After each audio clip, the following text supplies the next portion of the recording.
I mean, it was surreal for me. I mean, you got to think I'm a guy that you know was plucked from a certain level of bands and music to be able to play with a legendary thrash band that's been around since the '80s. You know, in a European festival, you know, with these kind of peers, it's pretty crazy for me. Just looking back on pictures and video from it, and meeting all the fans, and people just like, Forbidden's back. It's a little overwhelming at times, but in the best way possible.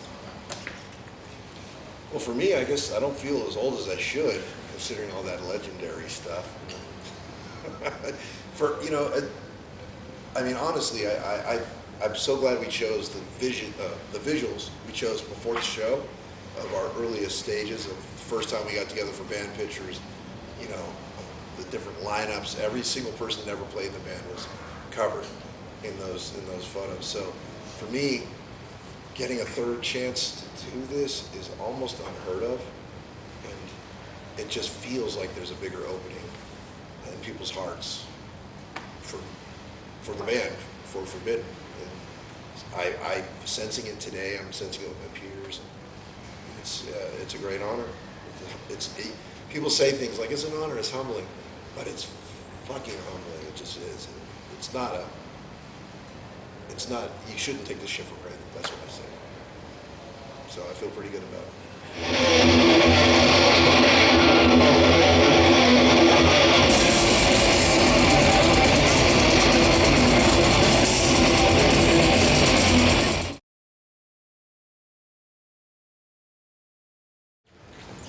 Well, the timeline's a little bit skewed on that because a couple of years ago we worked with Norman on doing Dynamo because he came in and helped us with it, just under the pretense he was helping us for the shows. Then that show got canceled. Then we did it. Let's have it back the next year. So that so we did the full thing this year with him just guesting at practices. But then he came back and it was at one of those practices where we had him sing Off the Edge almost by accident because in Inner Thrash nobody plays their own material. So we said, let's just play it. And then I'm sitting there starting, and why are we playing it? What do we do? Well, let's just see what happens. And he starts singing it. And it's like, wow, that's really good. But it was a long process for me personally. Everyone's got their own point of view on it. I feel like the other four guys in the band were way more ready for this than I was. But I had to be the one to go, yeah. And it took a few things. Watching him sing it with Warbringer was one of them, but that wasn't the last one. Getting the offer from Alcatraz, having Mario Mortier put it in my head that he has this spot for us if we want it. It's 35 years, it would be exclusive. You should get Chris Contos on drums if you can. And I hadn't even thought about doing that yet because I already played with Chris.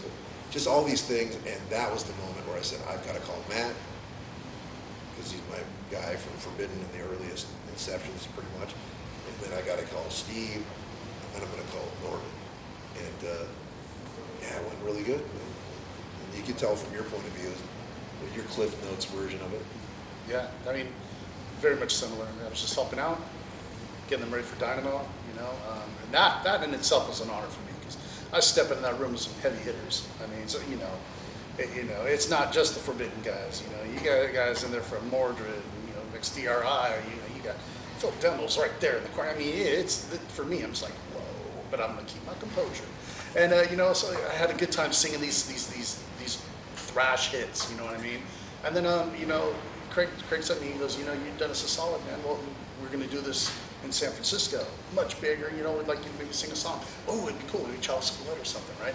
I had no idea yet that it was going to be with Warbringer. I think he was still putting it all together. But I ended up singing like 8 songs, and one of them was Chalice of Blood, and that one just went over like huge. And even at that point, Matt's the talker. Matt's like, you sound real good. Maybe if we get a benefit or something, or we want to help somebody like we do sometimes. Maybe we'll have you come. Maybe if we want to benefit ourselves. Yeah. And then it really wasn't until I got the call from Craig when he called me. I thought I was getting an Inter-Thrashing call for Bay Area International. Like, hey, here's the next one coming up. You down to do some more songs? Never in a million years anticipated that it would be Forbidden at all. Like because I was, as a fan, I hear the same thing, no rust, no forbidden. So for me to even hear that, I was like, whoa. Yeah, when someone says that to me, I completely relate. I'm like, yeah, right? Things had to be perfect, and Russ had to, give us his blessing as well. I mean, yeah, you could do it without it, but that I wanted him to feel at least like the overture was made, you know. But I mean, this is a part of the story he's not telling. He just told us a couple days ago that he was contemplating not doing music anymore, and this call comes at an opportune time. And that's happened to me before. That's happened to a few people in this business. It seems like when you stop trying so hard, sometimes things just come to you. Don't push so hard, and then you won't get as frustrated. And sometimes just things come in waves of little breaks, little moments, the little sunlight hits you. So it was all meant to be. I said earlier, the universe opened up and told me when Mario sent the email. That was my first, okay. And he's done so much for the band. He's a huge fan of the band for, decades and decades. So it was all about time.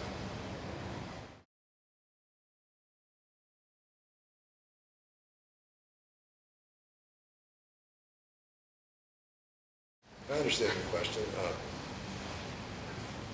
Well, there's a lot of things you have to go through. When you really care about somebody, first of all, and they're going through what Russ was going through, I honestly wasn't aware of what he was dealing with until I got a text from him saying, I'm in trouble, I need some help. And because I'm in bad shape. What does that mean? So he gives me his address, I go see him. He's in bad shape. He looks like he's been drinking solid for years, and sure enough he was. He apologized profusely for not being focused and always being drunk for shows, and I wasn't even like, I just kind of let it go, but I understood what he was doing. He was really trying to let me know that he knew that he had a problem the whole time. So we all pulled together and helped him, and so I figure right then it's done forever. That's it. I'm not looking for an opportunity to go, well, I can get someone else. I got other things in life. I play music that I love in my other bands. I have Dress the Dead. I have the Vocals Fund. I have things I actually enjoy doing. So I didn't need to do this.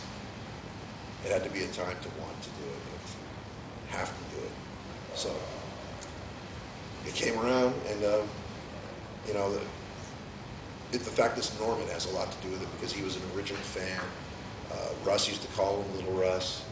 He was with us at practice. All that means something. He doesn't sound just like Russ. I don't want that. I don't think anybody really wants that. That's like karaoke. I'm trying to do some, being a mimic or miming or whatever you want to call it. I just felt like this could be a new band. This could be Forbidden Reborn, not Reunion. And that was a time, and like I said, the moment where I got the email made me realize that I needed to go through all those feelings that you've put out there. I needed to sift through those and make the decision. It's either going to be with Russ's blessing or not. We're going to try. Of course, he gave us the blessing. So he's home. He's sober. This wouldn't be great for him. Alcohol around every corner is, for a guy like him, not a great thing. So I'm happy for him. Living a sober life.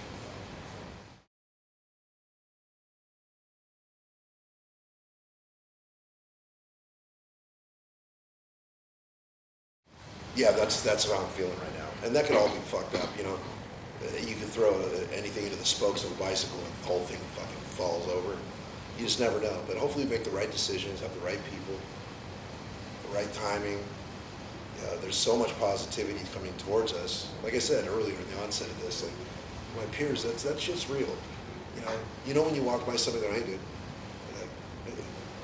they walk by you, your show wasn't great. They're all, hey. Great one, so it's all a blessing. It just is. I got a sincere, thankful feeling. This is pretty awesome, and we got to do things right. You you can overexpose yourself really easily in this business. You can do too many shows. You can have, you know, too many records too fast. There's a whole bunch of things to have it work right. And got to write a record, got to take our time writing it so it's great. Got to not play too many shows to do that. So it's going to be a couple of years down the road that we'll be back to like making decisions about really touring extensively and stuff like that. I don't know if that world will exist, the full extensive tour world. It might just be festivals forever with a few shows here and there. It's just a different world, man. I don't know if we're going to make it to every little town in the United States like we used to. It's hard. You want to, but you can't afford to. That's a whole other subject. That's on the down. That's the business side that no one seems to care about. But you should, because if you bought more music, bands would be able to take care of themselves better. They'd be able to be more self-sufficient, and they wouldn't be so desperate. Think about that next time you're illegally downloading stuff and buying bootleg shit. But I still love it. I'm looking right at it.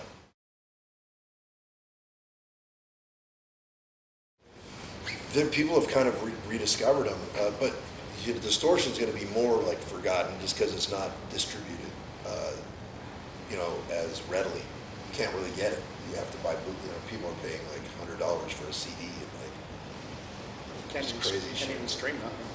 Yeah, they don't. That one's not streaming. But you know, there's a lot of fucking people that love those records. You know, as opposed to like, you know, the million or so people that know the other records. Maybe only a couple 100,000 people know those ones, or maybe more than that. I don't know. I'm just guessing. But they fucking love those albums. So we're going to play those songs. This is 35th anniversary for Medieval. That's what we're here to do. So that's what we did. And you got to mix that up with Twisted and Form. And then guess what? What happens in 2025? That's 35 years of Twisted and Form. We might be talking about that album as the focal point, you know, in a new album to support. What do you do then? Plus, I'm just working in these new guys, man. We got a lot of songs to still teach them. Got to get us up to speed. Yeah.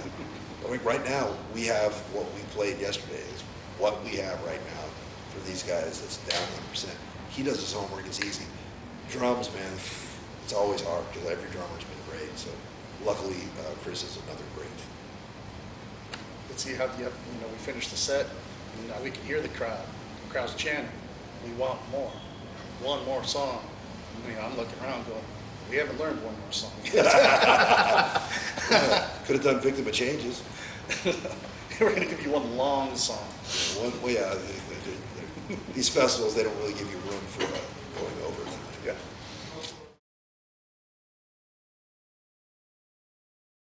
That's just part of my plan to take everything over little by little. World domination. I like this guy. Yeah, right. I like this guy. I know, actually, I'm going to pass that over to Craig because that shirt is brilliant, but I don't really know the story behind it or where it came from. So I think the Bay Area has a lot of people that make really funny gifs and memes about people. Like there's a lot of like taking a piss, as they say, out of lampooning and all that stuff. So there's a group of people that just immediately like come up with things. And they came up, they told me when we got him in the band. So I thought of a great idea, is make a shirt called Foreskinner. And he spelled it like foreskin, and I was like, that's pretty great. And I didn't hear from him for, you know, a few months until a couple weeks ago. He was like, I'll send you a package. And I opened the package, and there it is, brilliant green and white lettering, you know, or green, yellow, white. it looks so good. Yeah, it looks so good. It looks so good. So I have shirts for you, home. Oh, okay. But yeah, I'll wear it. Yeah, the fans, they love to. We've all heard a million people say, Yeah, everyone said, I'll buy it. I'll buy it right now. I'll buy it.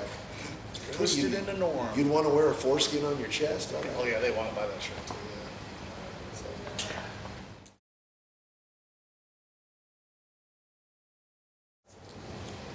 Yeah. Kinda. I am. Yeah. Whoever was in that deal is, you know, that's all business shit. And I just got to say, I love. There's only a couple labels out there that are great for this kind of music, and one of them's Nuclear Blast, and they're probably the best at it. So Yap signed us. Yap's been by our side. Yap came to hang out. I think it's pretty obvious to know we have a home here if we want it. Get this thing up. But I'm going to turn it over to Mr. Chris Gatos for a second, all right? What's up, beautiful people of Belgium? Fuck yeah. So I got a fucking message from my dear friend, Mr. Nicholas Barker. You know who Nick is? You fucking know who Nicky is, right? Well, he's going through a fucking hard time right now. He's waiting on a kidney transplant. He's got a GoFundMe going. I encourage you guys to look up his page. Donate whatever you can. If you can't donate, at least share the page. We're gonna dedicate this song upon his request. This song is called Through Eyes. Through Eyes. Through Eyes. Through Eyes of that. Maybe.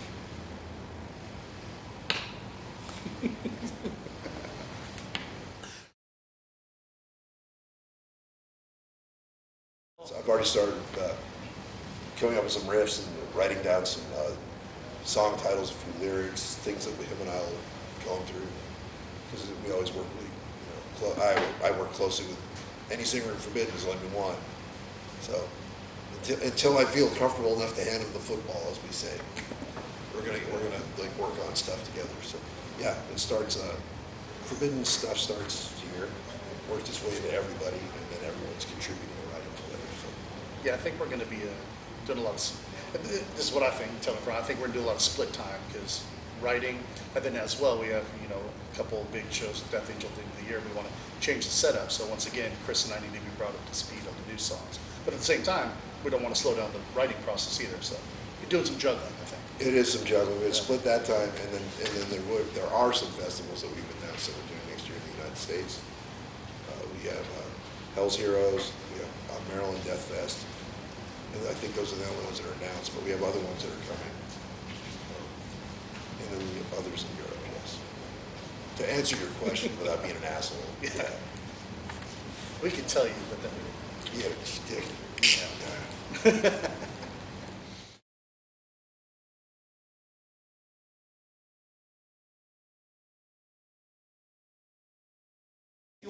It was luck based, right? Because if we would have been recording touring. The story goes, when we recorded Forbidden Evil, we toured and it was amazing. And then they said, go right in the studio, start recording. We had 4 months to write Twisted the Forum, which is really only 7 full songs and 2 instrumental compositions. So we did that, went on tour. Then they're like, okay, we need you to go right back and start writing again. We said, hold on. We want to write a great record. Give us some time. They didn't want to give us the time, so we fought to get off the label. And then they actually let us off, which is unheard of after selling as many albums as we sold. But what they knew, and we didn't know yet, it was the industry was going to change very quickly. And they sensed it, like all the labels did. So we got off, and then we were about to sign a gigantic record deal at the time, for the time, with RCA. And then Nirvana came out. Oh, then Paul got asked to join Slayer. And then Nirvana dropped, Nevermind.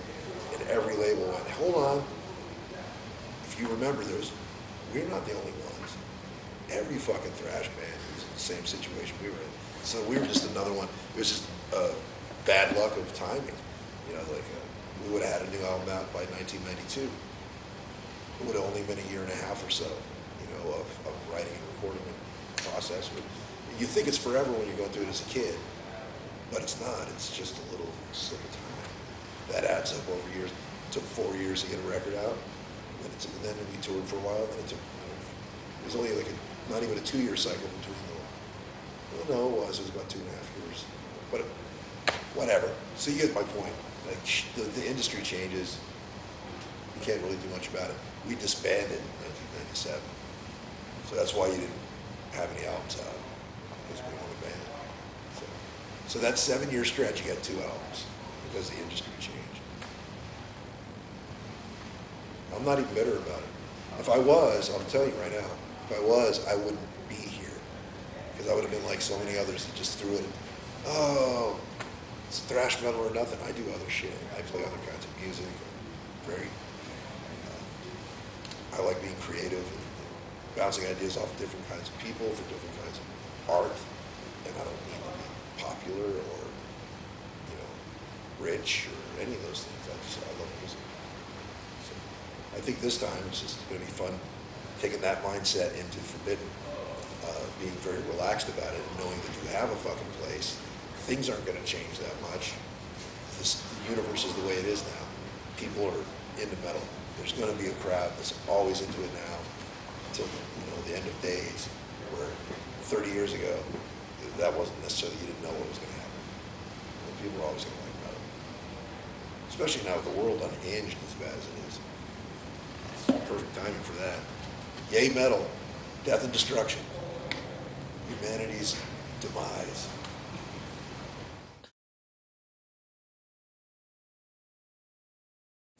No, actually, I can. It feels very natural to me. I believe that Russ and I have a very similar timbre. Our ranges match up really good. I have no trouble hitting his high notes or his growls. I will say, here's where I did find difficulty. This is where Russ has me beat hands down. The guy must have some serious lung capacity, because he can take a note and hold it to here. If you listen to me, I hold it to about here. Yeah, I'll just be like, yeah, I don't know how he does it. That's one. The second thing is he does what I call the classic 80s power metal scream, right? Where you take it down here in your diaphragm and you just slowly bring it up. Now, for the technical singers out there, they're going to love this. If you listen to the way I do them, I bring it up, pull back, pause, punch.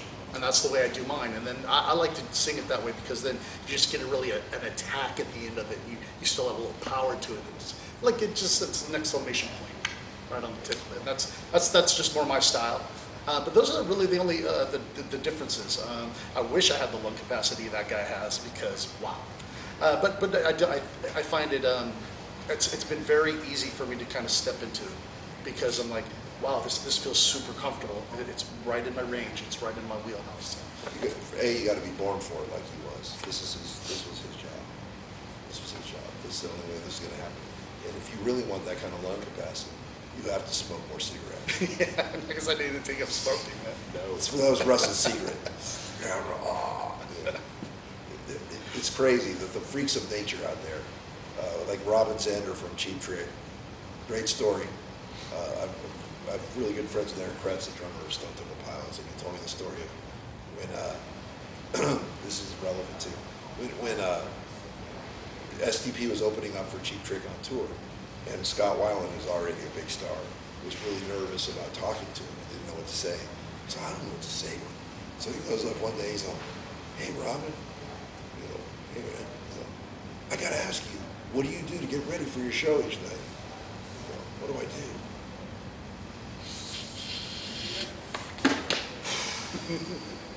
Bang! Walked away. Wow. That's fucking rock and roll. I love that story.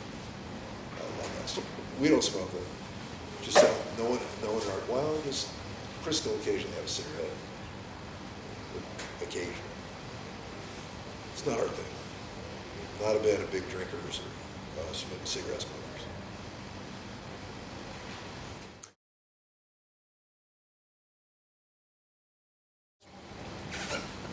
I could put, so okay, there's two topics that I always, in interviews that you say, there's things I stay away from. I don't talk about politics, I don't talk about religion. I don't like to, when I write, necessarily, you know, I guess I don't really take stances on things. I like to use it more as an outlet for entertainment, just, you know, talk about human emotions, or get historical or mythological, or, you know, whatever. And then that's why you'll find me in the power metal realms and stuff like that. Now, Forbidden's a different beast altogether, right? To me, it's a thinking man's band, lyrically. I mean, I didn't write any of these lyrics, but as a fan, you know, when I'm listening to these songs, they make me think. You know, there's more to them. There's a depth there So I am enjoying singing them. But like if I were to write a song, you wouldn't get this kind of a forbidden song out of me out the gate because I don't write those kind of topics. So that's why moving forward, you know, when we had a little discussion, I'm like, I really don't want to break the mold at all. I'm down to help out here and there, but I really want them to come from this guy because I want as a forbidden fan, it to stay really true to what it's sort of been. If that makes sense. Yeah, I mean, there's some give and take there too. You know, I mean, I wouldn't want. I'm not going to be a dictator about any of this. That's not really how I work. Because I do get resistance, and he's seen it. Like, you know, little smart ass like comments from my own. These guys I've known forever. Like, this is part of the deal. But when it comes to the subject matter, and I think from the beginning of the first record, obviously visually there's duality. There's always the, you know, this guy on this shoulder and this guy on this shoulder. This is the forbidden subject matter over the course of the band. You know, just delving through the layers of our psyche. You know, with the ego and all the things like that. And so I think there's a lot of interesting stuff in that when you couple that with human behavior and you know, the way that masses work is together, either not together or apart. There's so much material in human behavior and that duality and what brought us here. You know, like a lot of thrash metal is just about nuclear war, or it used to be anyway. And then they delved into different kinds of horror or whatever. I think there's enough horror in real life. I do, you know, and there's enough like to make you ponder and question. And I didn't really start writing the lyrics for Forbidden. I wrote a few of them. Songs like March into Fire, I wrote in high school, Follow Me. But Russ wrote a lot of the, you know, Chalice of Blood's brilliant, and he wrote those lyrics. All I said is black and white turns to gray. It's the only line I had in that whole song. You know, Russ, like, he came from an evangelical background. His parents were like that, you know, so he saw the hypocritical side of religion and wrote his one. So that was brilliant. So, but I started writing most of the lyrics from Twisted Metal onward. It works for us. It seems like our fans can relate to them longer. They come around later. You don't feel as maybe silly singing them because they're deeper and you might be older and understand it more. And that's what I get. I really couldn't tell you exactly why people feel connected to them, but that's what I think. They can tell you better than I can. Maybe the way he said it, you know, just makes you think. Yeah, I think the lyrics that he writes have staying power. They're the type of topics that are true now as they were then. So. And we got our cheesy lyrics too. I do love some of the cheesier stuff. It is fun. Yeah. I'm not fully lactose intolerant. I do right. Cheese in my metal. You know, mind you that when I was 17, 18, 19 years old, writing a lot of that stuff, it was just who I was. It was sincere. I was just a metal kid, you know. I had a history professor for a father, so I've always got this kind of mind. It just kind of goes towards that kind of realistic stuff.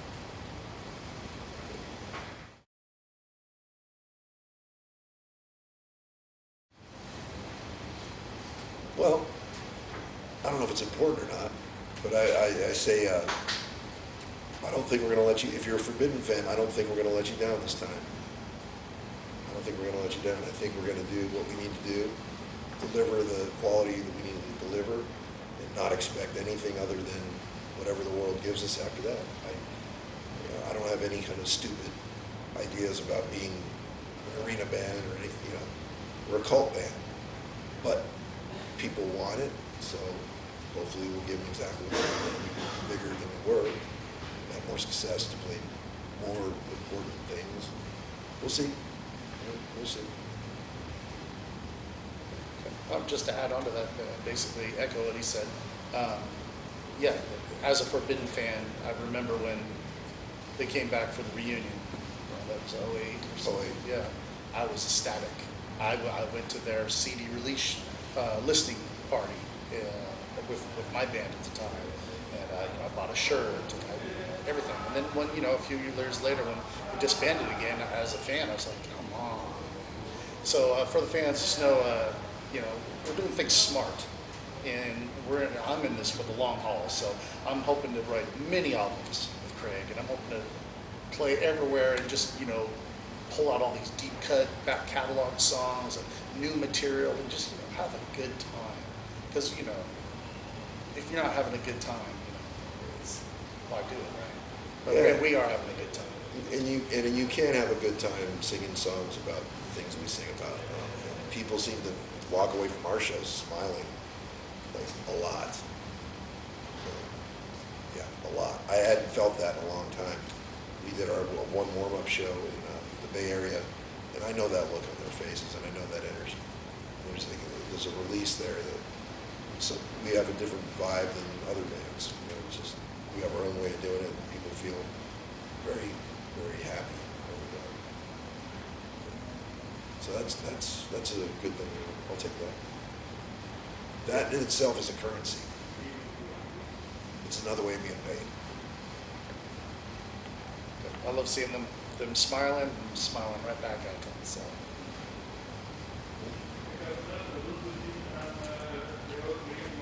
Thank you. Thank you. Thank you. Is that it?